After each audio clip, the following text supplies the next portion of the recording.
Hello everyone, welcome to Highsider Plays MotoGP. And today we are Circuit of the Americas on the Suzuki, and I'm going to tell you how I set this game up to maximize the fun. Circuit of the Americas is an awesome track, definitely not a beginner track, that's for sure, but it's very unique, very challenging, and it's one of those deals where once you do start getting it put together, very rewarding track. The last episode, I was telling you reasons why you should be playing MotoGP if you're not. And I forgot to mention, one of the coolest things about a Grand Prix bike is the insanely long braking zones. With a Formula One car, it's just done and you're in the corner. It's no time. But here, it's long, drawn-out episodes of just taking time to search how much brake you can get away with. Fighting the stop, you fighting the head shake, the stability. You're coming down the back straight at Circuit of the Americas and just fully topped out, and you just have this long extended time where you're fighting the stop, and it is so much fun to do that. And motorcycle racing is very unique like that with the GP bikes because of the insane top speed. The braking zones are just so long compared to any other form of racing, and it really makes that fun. So yeah, love the back straight at Coda. The S's are amazing. It's a really snug track. I really hate the pointy corners at first, but they grew on me. It's a cool track. All in all, it's good with that. So let's talk about getting this game on the awesome side. And first things first, you got to play this thing in first person view. If you want to play Mario Kart, go ahead, do it in third person view. But you need to be thinking of race simulator here. And to anyone that loves MotoGP and is not really a video game guy, I can understand that. But are you possibly a simulator guy? If you weren't playing a video game, if you were playing a racing simulator, maybe all of a sudden you'd be willing to try that. I think you should try it. The first person view is just more engaging in general. It's, the way the rumble strips get underneath you when you leaned off the bike. You feel and see the stoppie and the wheelie better. You only get so many points of information when you're playing a video game. You don't have the real G-forces on your body to tell you what's going on. So it's either vibration in the controller or visual cues. And I think the first-person view helps with the visual cues, amplifies them a little bit, just get you more involved in the game. And don't worry about what's behind you, by the way. It's just like in real life. If you're holding your line, then it's the bikes behind you that need to worry about what's going on, not you. Sometimes if you hear them right up on you, you might want to give them a little room. And you'll hear that, if you got headphones on or something like that. But all in all, just hold your line and do your thing.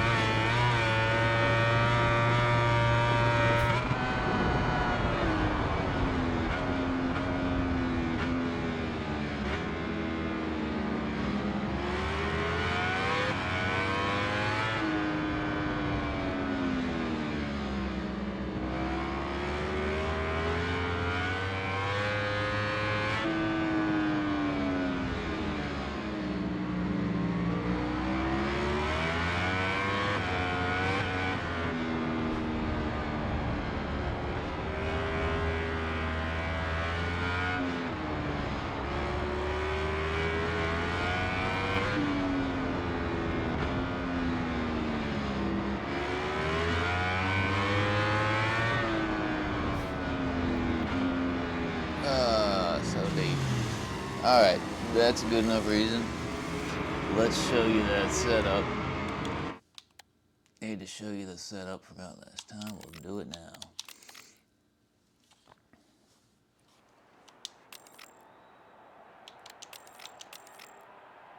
Alright, so soft rear on this one, need the grip. Bike's decently low, usually run a touch less preload on the front than the rear, just to make sure the thing keeps turning when you pick up the throttle. What we got here? So you can see short rear swing arm and that soft tire, and the bike's not jacked all the way up on the rear. Looking for a lot of grip on this track. And then if I have more steering plate than the least amount, it's because I'm fighting too much stoppie. Transmission's just whatever for the most part. the thing makes so much power. The gearbox isn't too big a deal. And never TC, never anti-wheelie. Engine brake, I don't mess with it, but I'm cool with it. We'll talk about that later. So you're not going to confuse this game with real life. But let's maximize the visual quality. In addition to first-person view, just turn off all the graphic stuff. You don't need to know where everybody's at. You certainly don't need a track map. If you need a track map, you're hopeless. You should be staying at a track and learning it thoroughly. So the idea of needing a map is ridiculous. You don't really need split times. It's nice to know which lap you're on, how many are showing up, but you can get that from the dashboard. All in all, most of the information you really don't need, and it's just a distraction that's going to make you crash. A simple example, even with me having everything turned off, sometimes I'll lose the gear position that I'm in, and it doesn't really matter, but still I look down at the dashboard in the middle of a corner and end up wrecking the thing. So anything you can do to minimize distractions while you're playing this game is going to help the cause. What would be nice, if Milestone, if you're listening, is to let us have that race information real quick. If we could just put it on the skittle, hit the button going on the straightaway, the info pops up, we shut it down real quick, and we get back to the race. That would be a nice upgrade. Or pit boards that are actually big enough that you could read somehow, because as they exist, it's hopeless to try to read the pit boards. And even if you could program the pit board to have the information you wanted on there presented coming down the straightaway, that would be cool too. But it's really hard to read a pit board at these speeds. I don't know how they do it in real life. I don't know if they actually can do it. It's an amazing skill if they are doing that. So yeah, if we could get the race info on a skittle, please, that would be a nice upgrade.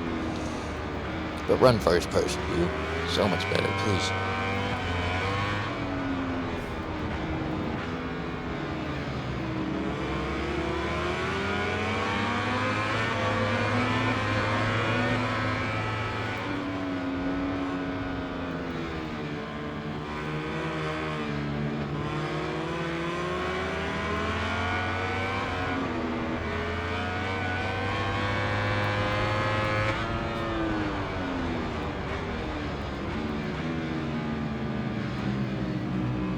Hello.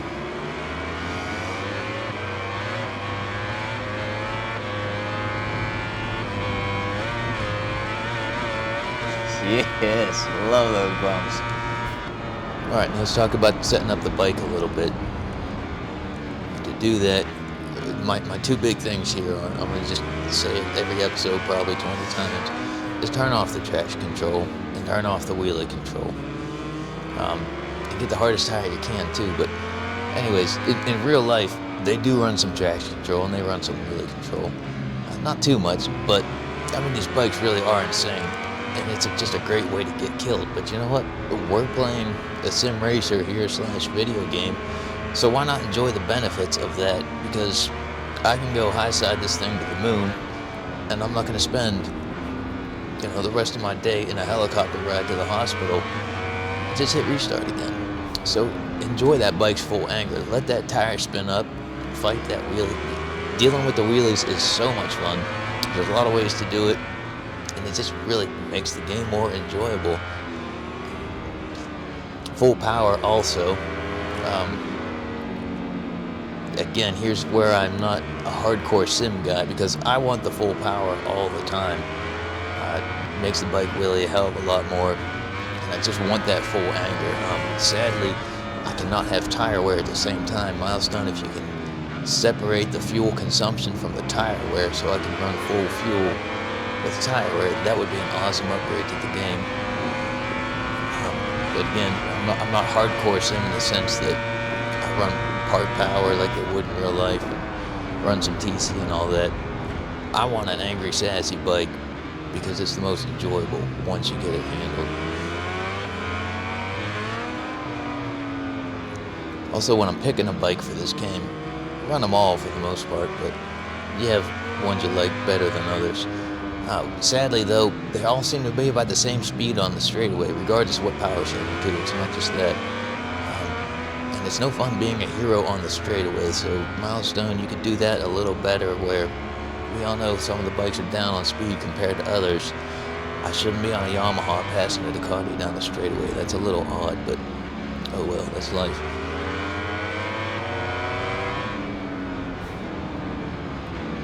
Let's just talk about how to run the game in general here. I'm running full difficulty, no assist or anything like that, just because I, again, want the difficulty. The penalties, however, I run relaxed penalties just for the simple reason of sometimes I'll intentionally jump the start to get the position I want, to get the kind of race I want with the AI. There's just somewhere I want to be after turn one to get the race unfolding the way I want it to. And it's nice to be able to jump the start and nudge that. So I never change my grid position or mess with any of that. I just start mid-pack, get going. And then two, with the, what the hell is it called? When you go off the track limits warnings, all that. In real life, yeah, that's a thing. I'm glad they have that as a feature in real life racing, but I don't want to deal with it. I try to run the track clean. I'm not a goon, I don't cheat.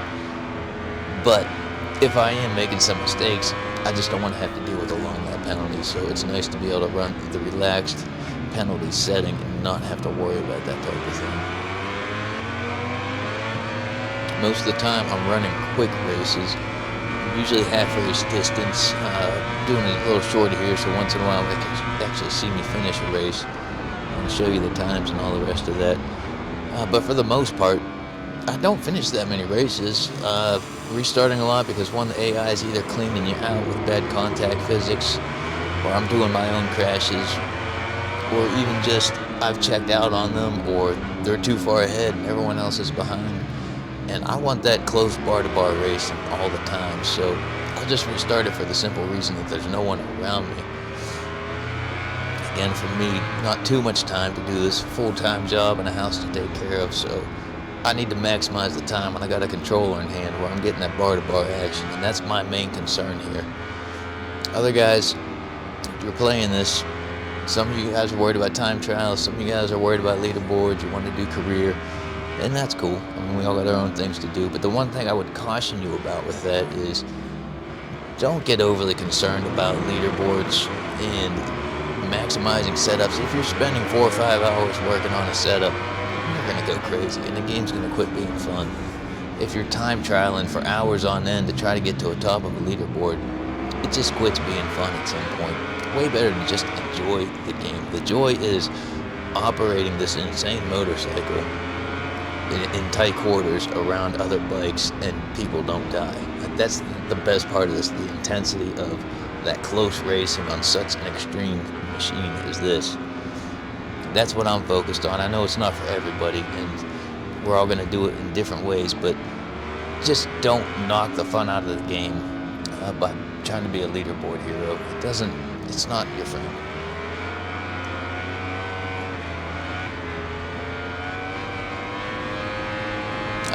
Another thing, I do try to run the AI clean, try to keep the contact down. I like a little side-to-side contact, just to let them know you're there, real light.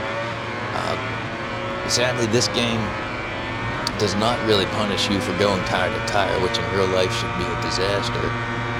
But if there are two bikes leaned over side to side, real light contact will take out the wrong bike. It takes out the bike on the inside for some reason. But it generally ruins a race anyways. Hopefully that's going to be an upgrade here for 23 as they get that a little more sorted. But in general, even though it's a game, you don't want to be a hooligan. It's going to be more enjoyable for you if you're trying to race it approximately how you would in real life. Now, like I said earlier, I jump the start on purpose sometimes just to get where I want out of turn one. A little side-to-side contact, not cleaning people out, but sometimes, just give them a little elbow, let them know you're there. It's good stuff.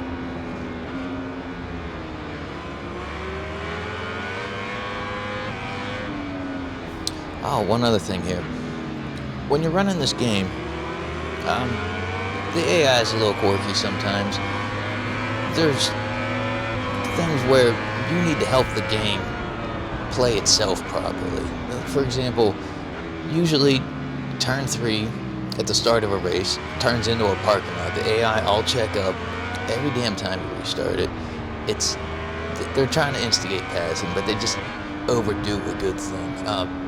So instead of passing 4 or 5 bikes unrealistically, I'll just intentionally lift with the AI just to get the race going. After the first lap, they're much more civilized, but in tight quarters, the AI can get a little silly on you, and that's a bummer. A lot of times too with the straightaways, they're chickens when it comes to breaking deep on a long straightaway. So sometimes, just in the name of having a realistic quality looking experience racing, you just need to let up a little bit in the braking zone. And then if you need a little extra to make some back, you got a little in your pocket there to go pick them up if they get away from you. But to some extent, this game gets better if you just help the AI be more realistic, because it doesn't always go so well. So not always just trying to get to the front of the pack immediately, because you can't. You can just launch everyone between turn 1 and turn 3. You can just pass a zillion bikes and go about your day. But that's not fun. So instead, work with them. We all have our flaws. Even apparently computer animated whatever riders have their own flaws as well. So you got to work with that.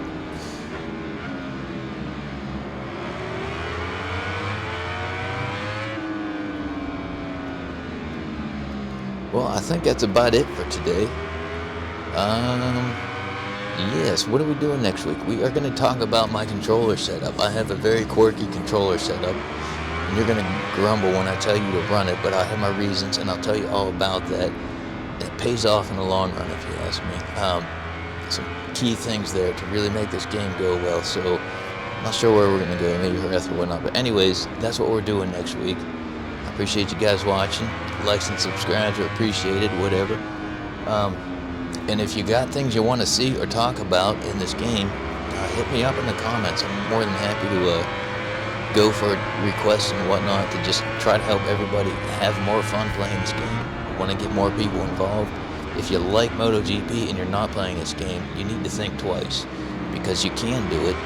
It's not easy. It's not going to happen overnight, but I can get you up to speed on this game, and it is just awesome. So for a MotoGP fan, you need to be doing this. Motorsports fans in general, you should be doing this. But if you love MotoGP, particularly if you're paying that $150-some or whatever a year for the MotoGP video pass and whatnot, if you're putting that kind of money into watching MotoGP, you need to be playing this game as well. And I will help you do it as best I can. So hit me up in the comments with specific questions, ideas for episodes, whatever you like.